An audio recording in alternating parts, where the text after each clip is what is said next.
Auzubillahiminash-shaytanir-rajim. Bismillahir-rahmanir-rahim. Assalamu alaikum, my dear followers and my dear friends. Welcome to जान Kishu.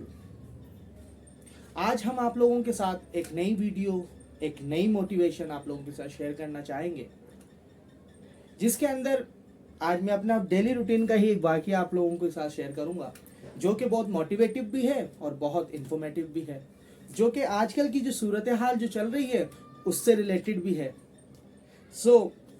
आज मैं एक fruit वाले के पास रुका. मैंने कुछ फ्रूट्स के रेट उससे पूछे, कंफर्म किए. फिर जब मैं अंगूर की तरफ पहुंचा तो मैंने उससे पूछा, भाईजान ये अंगूर कितने रुपए पाव है? तो उसने मुझे बोला तकरीबन 80 रुपए पाव है. और उसी के पास अंगूर पड़े थे जो कि उसके बंच से और जो अपने झुंड से अलग अलग थे. तो मैंने उससे पूछा ये कितने रुपए पाव है? तो उसने बोला ये 40 रुपए पाव है. तो व्यूअर्स, आपका क्या ख्याल जाता है, एक जो बंच के अंदर जो ग्रेप्स थे, जो अंगूर थे, और एक जो अंगूर जो खिंडे हुए थे, उसके अंदर क्या डिफरेंस था कि तकरीबन अगर पाव ले रहा था तो तकरीबन 40 रुपए का डिफरेंस, मतलब 50% का डिफरेंस आ रहा था. सो फ्रेंड्स, अगर हम इसको अपनी जिंदगी के अंदर अप्लाई करें और अपनी जिंदगी के अंदर अगर इसको सोचते हैं तो इससे बहुत बड़ा सबक मिलता है हमें. सबक कैसे?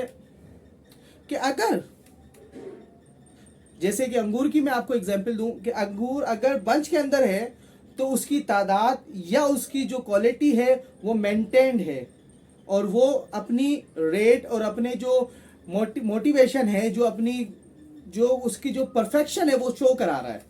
और हमें बंच के अंदर ही और उस झुंड के अंदर ही हमें अंगूर भी अच्छे लगते हैं, और अगर वो अंगूर खिंडे हुए हों तो हमें बिल्कुल भी अच्छे नहीं लगते. यही हमारी जिंदगी के अंदर भी है फ्रेंड्स. अगर हम लोग अपनी इस मुट्ठी को बंद करके रखते हैं ना, तो हमसे ताकतवर इंसान और हमसे ताकतवर आदमी इस दुनिया के अंदर नहीं होगा, हमसे ताकतवर कौम इस दुनिया के अंदर नहीं होगी. और जब ये मुट्ठी खुल जाती है फ्रेंड्स, माय व्यूअर्स, इसका मतलब कि हम बिखर गए हैं. हमारे पास अब मिलने का या एक कौम होने का कोई फायदा नहीं है. हम कहलाते तो मुस्लिम्स हैं, या हम कहलाते कुछ भी हैं, मुस्लिम्स कहलाएं, क्रिश्चियन कहलाएं, या कोई भी हिंदू, कोई भी मजहब से रिलेटेड कहलाएं. कोई भी मजहब से रिलेटेड होगा, अगर वो बंच के अंदर है तो वो ताकतवर है, और अगर उसका बंच खुल गया या उसका मुक्का. फ्रेंड्स, अगर हम 1947 की बात करें तो आपका क्या ख्याल है, हमने जो पाकिस्तान हासिल किया उस अंग्रेजों के उन पावर से, हिंदुओं के उस पावरफुल जाने जो हर किस्म से एक दूसरे को सपोर्ट कर रहे थे, हमने उनसे पाकिस्तान हासिल किया, तो हमें क्या था, हम एक प्लेटफॉर्म पर थे और हम एक बंच के अंदर थे. ना कोई कौन था, ना कोई सुन्नी, ना कोई देवबंदी, ना कोई और कुछ भी नहीं. सिर्फ और सिर्फ हमारा एक ही मोटिव था, क्या? कि हमें एक अलग मुल्क चाहिए. और उस अलग मुल्क को हमने देखा भी और बहुत अच्छा भी सरवाइव किया. एक वक्त था कि पाकिस्तान के अंदर वर्ल्ड बैंक जैसे बड़े बड़े प्रोजेक्ट शुरू किए जा रहे थे, किए जाने वाले थे, पर अनफॉर्चुनेटली हमारे पॉलिटिशियन की वजह से, कुछ पॉलिटिशियन की वजह से वो प्रोजेक्ट शुरू ना हो सके. चले कोई बात नहीं, फिर भी हमने इस पाकिस्तान का साथ नहीं छोड़ा. और अब आप देखें तो 2005 के बाद या 2010 के बाद पाकिस्तान के ऊपर एक बहुत ही ज्यादा बड़ी आफत आ चुकी है. यह आफत हम अपने वजह से भी बोल सकते हैं या खुदा की तरफ से भी बोल सकते हैं. अगर देखा जाए तो ये जो आफत है ये हमने खुद ने ही अपने लिए ही चुनी है. कैसे फ्रेंड्स?